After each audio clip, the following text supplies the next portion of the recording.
صرف اور صرف महराज मलिक के डिटेंशन के बाद इन लोगों को शायद नजर आ रहा हो, अभी हल्का फुल्का नजर आ रहा है, लेकिन आने वाले वक्त में और बताना होगा कि जिस पीएसए के लिए, जिसको हटाने के लिए आप टोपी उतार को मंडरा रहा है, वो काला कानून अभी तक हमारे सर पे क्यों मंडरा रहा है, उसके जवाब अब government of Jammu and Kashmir, उसका हिसाब अब जम्मू एंड कश्मीर गवर्नमेंट को देना चाहता हूँ।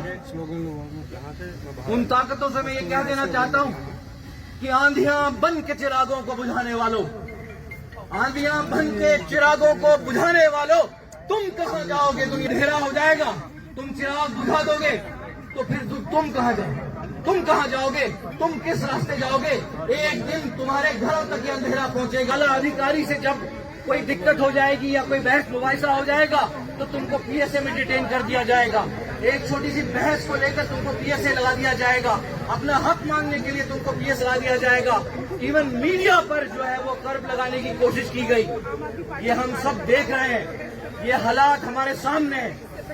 तो अब हमको ये महसूस हुआ कि भाई साहब, जिनको हमने मैंडेट दिया था, जिनको हमने वोट दिया था, जिनको बचाकर CM, cabinet minister, deputy CM, क्या क्या कुर्सियां आपको नहीं दी गई, उसके बाद भी आप अपने वादों से होता है। जो गरीब है, जिसको जरूरत है महराज जैसे युवा एमएलए की, यहाँ पर कई लोग आम आदमी पार्टी के हैं, कई लोग एक्टिविस्ट हैं, जो महराज का रवैया देखकर, जो महराज का दमखम देखकर, और महराज ने कैसे गरीब तबके के लोगों की आवाज उठाई है, इसीलिए यहाँ पर मौजूद है। सभी लोगों से हाथ जोड़कर एक विनम्रता से हेलो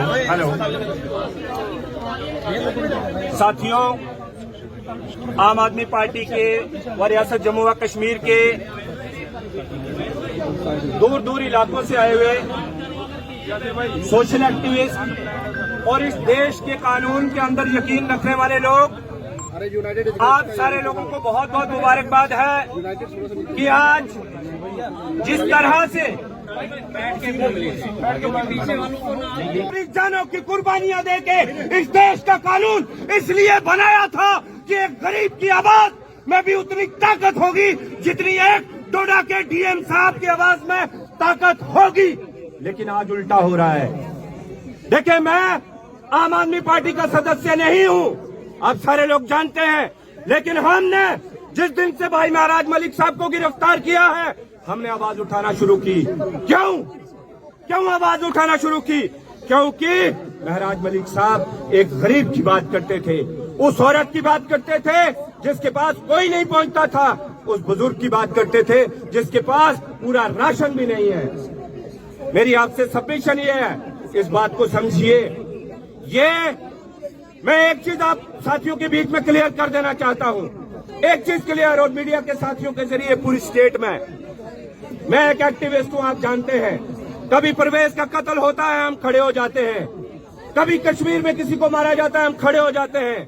कभी किसी बिरादरी के नौजवान के साथ भी गलत होता है, हम खड़े हो जाते हैं। पुलिस का जब दिल करता है उठा के जेल में बंद कर देती है। लोग इलेक्शन क्यों लड़ते हैं? इसलिए कि लोगों के मेरी आवाज में और एक एमएलए की आवाज में फर्क होता है। फर्क ये है कि एक एमएलए साहब के पास अलग एक राइट मिल गया उनको। वो राइट क्या है? वो राइट ये है, वो रियासत जम्मू व कश्मीर के और हिंदुस्तान के बाशिंदे तो हैं, लेकिन साथ ही साथ एक स्पेशल हाउस के मेंबर हैं। वो हाउस कौन सा है मेरे साथियों? वो हाउस जम्मू कश्मीर असेंबली है।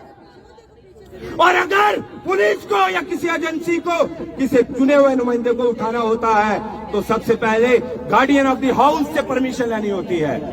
आप मुझे बताइए, जब डीसी साहब ने पीएसए लगा दिया तो आज तो हमारे स्पीकर जम्मू कश्मीर के अब्दुल रहीम लाधर साहब मीडिया के चैनल्स पे बार बार कह रहे हैं कि हमने वो परमिशन नहीं दी कि महराज को गिरफ्तार कीजिए।